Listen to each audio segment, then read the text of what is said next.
Audio book वाङ्मय 66 युग निर्माण योजना दर्शन स्वरूप व कार्यक्रम चैप्टर 3 पार्ट 5 योजना और कार्यक्रम। भूख और प्यास से पीड़ित रहने वाला प्राणी दिन दिन दुर्बल होता जाता है और कुछ ही दिन में वह मरणासन्न स्थिति तक जा पहुंचता है। आत्मा को ज्ञान की भूख और दान की प्यास रहती है, यही उसका अन्न जल है। इनके न मिलने से अंतःस्थल का दुर्बल और रुग्ण होना स्वाभाविक है। यही दुर्बलता और रुग्णता बाह्य जीवन में अज्ञान, दारिद्र्य, रोग, कुसंस्कार, दुर्भाग्य, अनीति आदि रूप धारण करके हमारे लिए विविध विधि पीड़ा एवं यातनाएं प्रस्तुत करती रहती हैं। गाय को तिल तिल सताकर भूखा मारने वाला दुष्ट व्यक्ति छुरी फेर कर जल्दी ही गला काट देने वाले कसाई से अधिक नृशंस माना जाता है। आत्महत्यारे अनेक प्रकार के होते हैं, पर सब में बुरे वे हैं जो आत्मा को भूख और प्यास से तरसा तरसा कर मारते हैं। गौ हत्यारे कलंकी कहलाते हैं।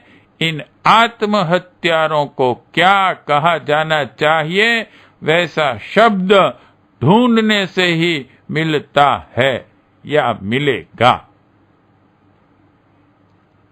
डिवीजन ए, आत्मा की भूख और प्यास। हमने अपनी आत्माओं को उसकी स्वाभाविक भूख ज्ञान और स्वाभाविक प्यास दान से वंचित रखा है। उसी का परिणाम हमारे व्यक्तिगत और सामूहिक जीवन में गतिरोध, शीत युद्ध एवं संकटकालीन स्थिति जैसी सामने उपस्थित हैं। जीवन की वास्तविक समस्याओं को सुलझाने वाला सच्चा ज्ञान हमें कहाँ मिलता है। ज्ञान के नाम पर न जाने क्या क्या अलाय बलाय हम पढ़ा करते हैं, पर ऐसी वस्तुएं ढूंढे तक नहीं जो हमारी आज की हीन स्थिति से एक कदम ऊंचा उठाने का व्यावहारिक मार्गदर्शन करें, प्रत्यक्ष प्रकाश प्रदान करें। न तो ऐसा साहित्य दिखाई पड़ता है और न ऐसा सत्संग। यदि कहीं हो भी तो उसमें अत्यधिक रोचक भयानक अभिव्यक्तियां न रहने से लोग उसे तलाश नहीं करते, पसंद नहीं करते।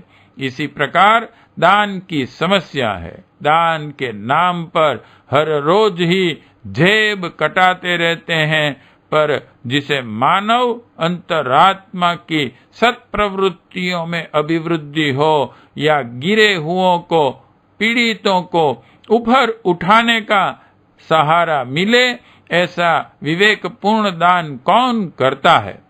दान के नाम पर हम ठगाते तो बहुत हैं, पर सत परिणाम की कसौटी पर कस कर कुछ चर्चा करने वाले कोई बिरले ही होते हैं। डिवीजन बी, सद्विचार और सत्प्रवृत्तियां। युग का अवसान सद्विचारों और सत्प्रवृत्तियों के घट जाने से होता है। उसका निर्माण कार्य इन दोनों की अभिवृद्धि से ही संभव है। बाह्य जगत में कोई चीज तभी आती है जब वह मनोभूमि में गहराई तक जड़ जमा लेती है। हमारी मनोभूमि में दूषित प्रकार के विचार और विश्वास गहराई तक जम गए हैं। यदि इनका उन्मूलन हो सके और इनके स्थान पर सद्विचारों एवं उच्च आदर्शों की प्रतिष्ठापना की जा सके तो युग परिवर्तन का कार्य कुछ भी कठिन न रहेगा। भावना और विचारधाराएं जब आदर्शवाद से परिपूर्ण होंगी तो फिर अपना प्रत्येक कार्य भी उत्कृष्ट होगा और जहां उत्तम कार्यकलाप पनपता है, श्रेष्ठ गतिविधियां बढ़ती हैं, वहां स्वर्ग का राज्य पृथ्वी पर उतर आता है। सुख शांति के सभी साधन वहां स्वयमेव प्रस्तुत हो जाते हैं। हमें यही करना है। ज्ञान यज्ञ ही अब हमारा अभियान है। लोक शिक्षण के लिए हम सब कटिबद्ध होंगे। अखंड ज्योति का बड़ा परिवार है। हम में से प्रत्येक दीपक जलाने को तत्पर होगा तो इस अंधेरी रात में दीपावली का पुण्य पर्व जिल मिलाने लगेगा। जिन कुविचारों ने हमारे शरीरों को चौपट कर रखा है, हमारे मनों को मलिन बना रखा है, हमारे समाज को विसंगठित एवं पतनोन्मुख बना रखा है, उन्हें बुहार कर बाहर फेंक देने के लिए हमें स्वच्छता सैनिकों की तरह अपनी झाड़ू संभालनी पड़ेगी। अपनी गंदगी हमें आप बटोरनी पड़ेगी। अपने दांत हमें आप मांजने पड़ेंगे। अपना कमरा हमें आप झाड़ना पड़ेगा। किसी दूसरे का सहारा क्यों तकें? किसी दूसरे का आसरा क्यों तकें? अंग्रेजों को हमारी फूट ने बुलाया था, हमारे संगठन ने उन्हें भगा दिया। दुर्भावनाएं और दुष्प्रवृत्तियां हमारी लापरवाही से पनपती रही हैं।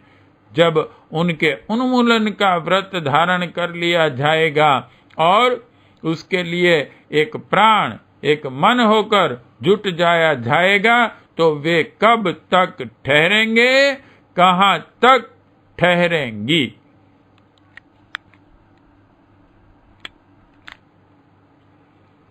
डिवीजन सी, विचारधारा का व्यापक विस्तार। हमारी पहली योजना यह है कि अखंड ज्योति का प्रत्येक सदस्य अब एक धार्मिक पत्रिका का पाठक मात्र न रहेगा, वरन वह एक लोक शिक्षक के रूप में अपना उत्तरदायित्व अनुभव करेगा। युग निर्माण के लिए आवश्यक प्रकाश अखंड ज्योति प्रस्तुत करेगी। वह एक बिजली घर रूप में रहेगी और हम में से प्रत्येक एक बल्ब के रूप में प्रकाशित होकर अपने क्षेत्र में प्रकाश फैलावेगा। अज्ञान ही मानव जाति का सबसे बड़ा शत्रु है। इसी अंधकार में नाना प्रकार के पाप पनपते हैं। उल्लू, चमगादड़, सर्प, बिच्छू, कांतर, कान खजूरे अंधेरे में ही बैठे रहते हैं। छछूंदर अपने दर्जन भर बच्चों का अंधेरे में ही प्रसव करती हैं। प्रकाश के सामने उनका ठहरना बन नहीं पड़ता। दुर्बुद्धि की छछूंदर का परिवार भी अज्ञान के वातावरण में ही पनपता है। ज्ञान की मशाल जलाने पर अंधेरा मिटेगा और उसके पीछे पोषण पाने वाला जंजाल भी किनारा कर जाएगा। डिवीजन डी, धन दान नहीं, समय दान। धन का दान करने वाले बहुत है। धन के बल पर नहर, सड़क बन सकती हैं। लोकमानस को उत्कृष्ट नहीं बनाया जा सकता। यह कार्य सत्पुरुषों के भावनापूर्ण समयदान से ही संभव होगा। युग निर्माण के लिए धन की नहीं, समय की, श्रद्धा की, भावना की, उत्साह की आवश्यकता पड़ेगी। नोटों के बंडल यहाँ कूड़े करकट के समान सिद्ध होंगे। समय का दान ही सबसे बड़ा दान है, सच्चा दान है। धनवान लोग अश्रद्धा एवं अनिच्छा रहते हुए भी मान, प्रतिफल, दबाव या अन्य किसी कारण से उपेक्षा पूर्वक भी कुछ पैसे दान खाते फेंक सकते हैं, पर समय दान केवल वही कर सकेगा जिसकी उस कार्य में श्रद्धा होगी। इस श्रद्धा युक्त समय दान में गरीब और अमीर समान रूप से भाग ले सकते हैं। युग निर्माण के लिए इसी दान की आवश्यकता पड़ेगी और आशा की जाएगी कि अपने परिवार के लोगों में से कोई इस दिशा में कंजूसी न दिखावेगा। डिवीजन ई, क्षेत्र हम स्वयं तलाश करें। अखंड ज्योति परिवार एक शिक्षक संघ के रूप में परिणत होने जा रहा है। लोकमानस को प्रबुद्ध करने के लिए हम में से प्रत्येक को कुछ करना पड़ेगा। अपना शिक्षा क्षेत्र हम स्वयं तलाश करें। अपने मित्रों, स्वजनों, संबंधियों, परिचितों, परिजनों तथा स्त्री बच्चों पर बारीक नजर डालकर हम देखें, उनमें से कौन कौन हमसे सहानुभूति रखते हैं, किस किस की हमारे प्रति आदर बुद्धि है, कौन हमारी बात को ध्यान पूर्वक सुन सकेंगे। आरंभ में ऐसे लोगों की एक सूची अपनी डायरी में नोट कर लेनी चाहिए और यह निश्चय करना चाहिए कि इन्हें युग निर्माण की विचारधारा से परिचित एवं प्रभावित करने का हम प्रयत्न करेंगे। यह कार्य साहित्य के माध्यम से होगा। अधिक परिचित समीपवर्ती लोगों की बात का कुछ कम प्रभाव होता है, पर श्रेष्ठ लोगों के लिखे सत्साहित्य के बारे में ऐसी बात नहीं है। संदेशवाहक के रूप में सत्साहित्य पढ़ाने का काम ऐसा है जो उन लोगों को भी प्रभावित कर सकता है जो व्यक्तिगत रूप से हमसे अधिक प्रभावित नहीं होते। चलते फिरते पुस्तकालय के रूप में हम अपनी ऐसी अच्छी पुस्तकें जो युग निर्माण के उद्देश्यों को प्राप्त करती हैं, अपने प्रभाव क्षेत्र में पढ़ाते रहने का कार्य अपने जिम्मे ले लें तो इस छोटी सेवा का भी बहुत भारी परिणाम उत्पन्न हो सकता है। विचारों की शक्ति इस संसार की सर्वोपरि शक्ति है। आग की भट्टी में गर्म करके फौलाद को भी पिघलाया और ढाला जा सकता है। विचारों की भट्टी में तपाया और ढाला हुआ मनुष्य तुच्छ से महान, असुर से देव, स्वार्थी से परमार्थी और आत्मा से परमात्मा बन सकता है। विचारों की शक्ति का महत्व हम समझें और सद्विचारों के ढांचे में लोगों के मस्तिष्कों को ढालने की क्रिया आरंभ कर दें तो भले ही अपने गले में मालाएं न पड़े, पर सच्चे अर्थों में हम लोक शिक्षक, जनमानस के परिवर्तनकारी एवं लोक निर्माता सिद्ध हो सकते हैं। डिवीजन एफ, आग से आग जलेगी। अखंड ज्योति आपके पास पहुंचती ही है। इन दिनों जो अंक उसके निकल रहे हैं तथा आगे निकलेंगे, उनमें जीवन को निर्माण करने वाला तत्व बहुत कुछ है। उसे हृदय की स्याही में डुबोकर प्राणमय भाषा में पूरे मनोयोग से लिखा जा रहा है। उसमें जीवन एवं प्रकाश की मात्रा मौजूद है। आगे जैसे जैसे अपनी गतिविधियां तीव्र होंगी, यह आग और भी अधिक तीव्र होगी।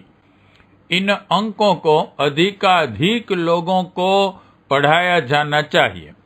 पत्रिका पहुंचे तो उसे उलट पुलट कर एक कोने में न पटक दिया जाना चाहिए, वरन स्वयं कम से कम 2 बार उसे पढ़ें और अपने प्रभाव क्षेत्र के जिन जिन शिक्षितों के नाम अपनी डायरी में नोट किए थे, उनके यहाँ जाकर इन अंकों एवं लेखों का महत्व समझाते हुए पढ़ने को दिया जाए, फिर एक बार लेने जाया जाए। अंक देने और लेने के निमित्त 2 बार हर माह जिनसे मिला जाए, उसे अंक में प्रस्तुत विचारों के ऊपर कुछ चर्चा भी की जाए। चर्चा और पठन दोनों बातों के मिलने से स्वाध्याय और सत्संग की दूसरी आवश्यकता पूरी होती है। यह दोनों ही लाभ घर बैठे पहुंचाने का धर्म कार्य किसी भी श्रेष्ठ कार्य से कम महत्वपूर्ण नहीं है। समय दान का यह छोटा सा काम कुछ ही दिन बाद अपना जादू जैसा असर उपस्थित करेगा और जिनको सेवा दी जा रही है, उनके विचारों में भारी परिवर्तन आरंभ होगा। युग निर्माण की विचारधारा पर अत्यंत सस्ती, सुंदर एवं प्रभावपूर्ण पुस्तिकाओं की एक सीरीज प्रस्तुत की गई है। हमारे भीम और हनुमान जैसे जंगी शरीरों को जिस असंयम ने बर्बाद कर दिया, उनके विरुद्ध हमारे मन में रोष है। इस असंयम के शासन को उन्मूलन करने के लिए परशुराम जैसा कुठार तेज किया जा रहा है। हमारे हरिश्चंद्र, भरत, कपिल, कणाद जैसे चरित्र एवं आदर्श को जिन्होंने नष्ट करके चालाक, बेईमान, विलासी और स्वार्थरत नरपशुओं में बदल दिया, उन कुविचारों की असुरता पर प्रहार करने के लिए दधीची की हड्डियों का वज्र बनाया जा रहा है। हमारे प्रेम, स्नेह, ममता, आत्मीयता, उदारता और सहयोग से ओतप्रोत देव समाज को जिस अंध तमिस्त्रा की लंका ने कैद कर लिया, पतित और पद दलित किया, उसका अंत अब निकट है। उस लंका दहन के लिए हनुमान की पूंछ तेल भिगे कपड़ों से लपेटी ही जा रही है। यह दुर्बुद्धि जिसने हमारी सभ्यता एवं संस्कृति के आदर्श एवं उत्कर्ष को गिराया है, उसके लिए हमारे मन में बड़ा क्षोभ है। यह क्षोभ जलती आग की तरह जब बाहर निकलेगा तो वे दुष्टताएं जो हमारे मन क्षेत्रों में आज जमी बैठी हैं और किलोल कर रही हैं, देर तक न ठहर सकेगी। उन्हें अपना स्थान छोड़ना ही पड़ेगा। डिवीजन जी। 1 दीपक से 10 दीपक जलें। छोटी, सस्ती, सुंदर, सुसज्जित एवं आग भरी पुस्तिकाओं की एक लंबी सीरीज लिखी व प्रकाशित की जा चुकी है। अखंड ज्योति के सदस्य लोग शिक्षक की तरह अपनी डायरी में नोट किए नाम वाले व्यक्तियों को भी यथा समय पढ़ाते रहेंगे और उन विषयों पर चर्चा करते रहेंगे, तो यह लोक शिक्षण का एक विशाल कार्यक्रम चल पड़ेगा। 20,000 हम लोक शिक्षित यदि हर साल 10 व्यक्तियों को यह विचारधारा पहुंचाने लगें और फिर उन 10 व्यक्तियों में से भी कुछ व्यक्ति इस कार्य प्रणाली को अपना लें, तो चक्रवृद्धि ब्याज के सिद्धांत से अगले 5 वर्षों में ही देश के कोने कोने में यह शिक्षण पद्धति कार्यान्वित हो सकती है। हमारा सारा ही राष्ट्र इस युग निर्माण विश्वविद्यालय के अंतर्गत शिक्षा प्राप्त कर सकता है। शिक्षित वर्ग तक युग निर्माण की विचारधारा को पहुंचाने का एक प्रभावशाली उपाय ऊपर बताया गया है, पर पूरी योजना इससे अत्यधिक विशाल है। यह तो उसका एक अंश मात्र है।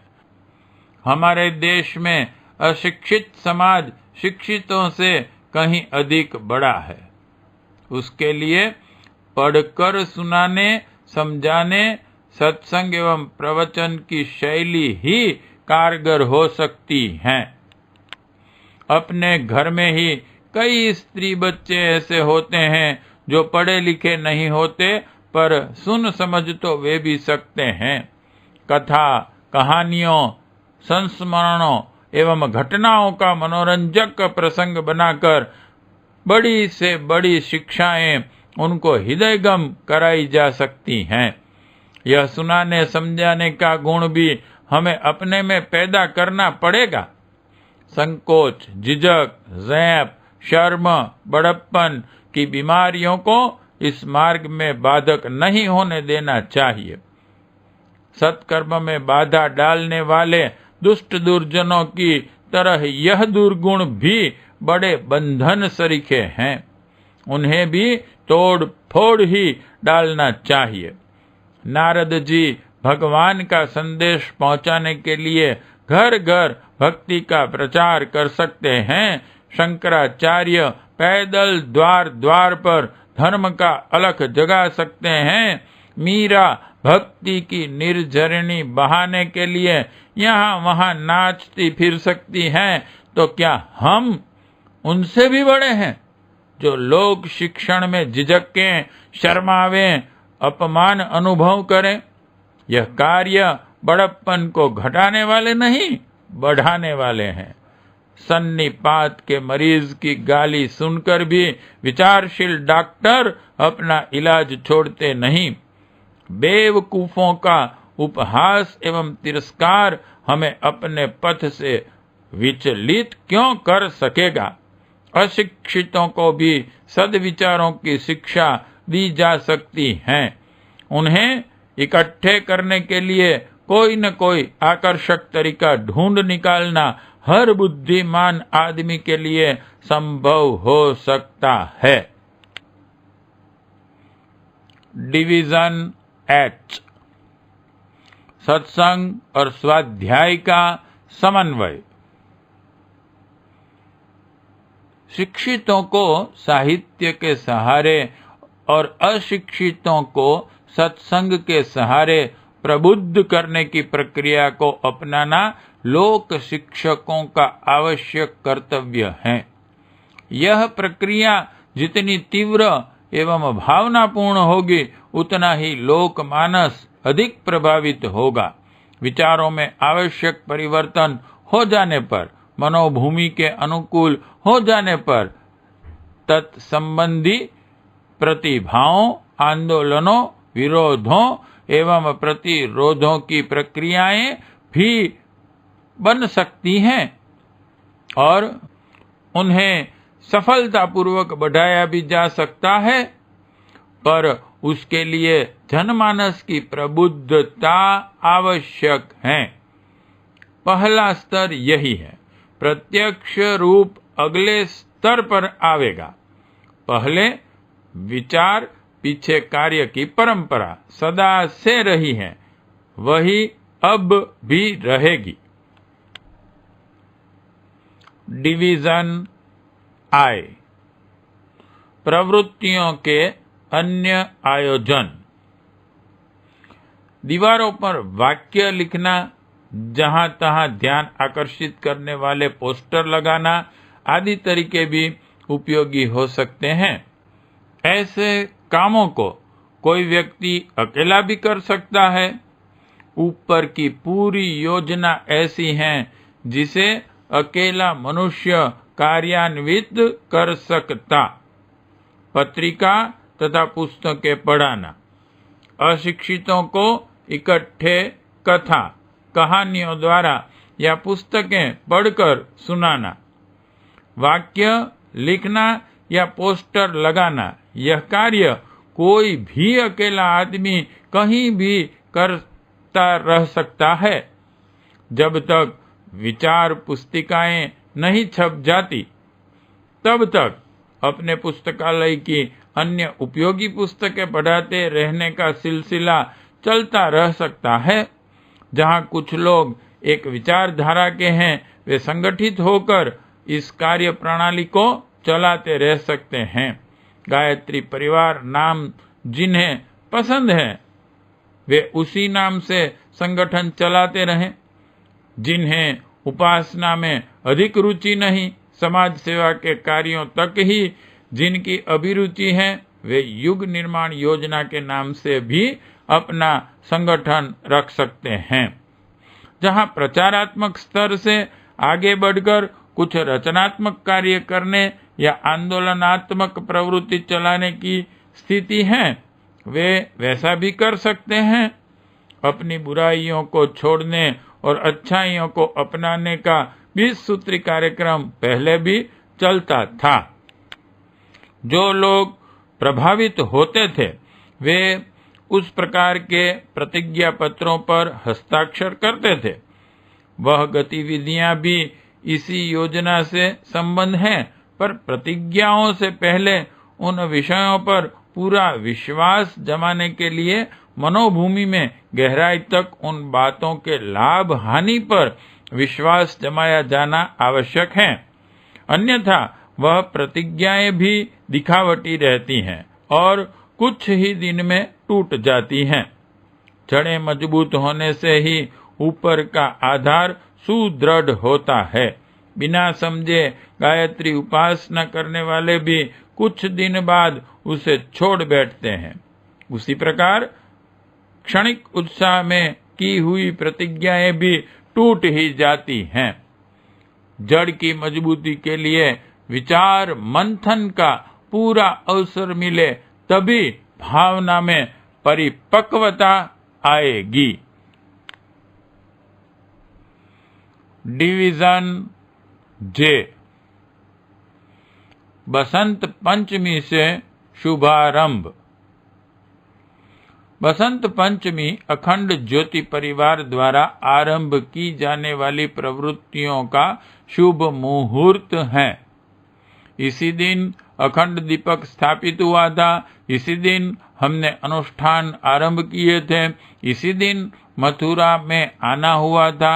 इसी दिन 108 कुंड वाले गायत्री यज्ञ का आरंभ किया गया था। इसी दिन गायत्री तपोभूमि प्रेस और अखंड ज्योति प्रेस खुले थे। सुसंस्कृत परिवार एवं सुसभ्य समाज के निर्माण से संबंधित युग निर्माण योजना का कार्यारंभ भी बसंत पंचमी के दिन माता सरस्वती की जयंती के दिन सुव्यवस्थित रूप से अग्रसर हुआ है। स्वस्थ शरीर, स्वच्छ मन और सभ्य समाज के लाभों से मानव जाति को लाभान्वित करने के लिए हमें बहुत कुछ करना है। आइए हम सब मिलजुल कर इस दिशा में सक्रिय कदम उठावें। सफलता तो सुनिश्चित ही है। पार्ट 4 समाप्त।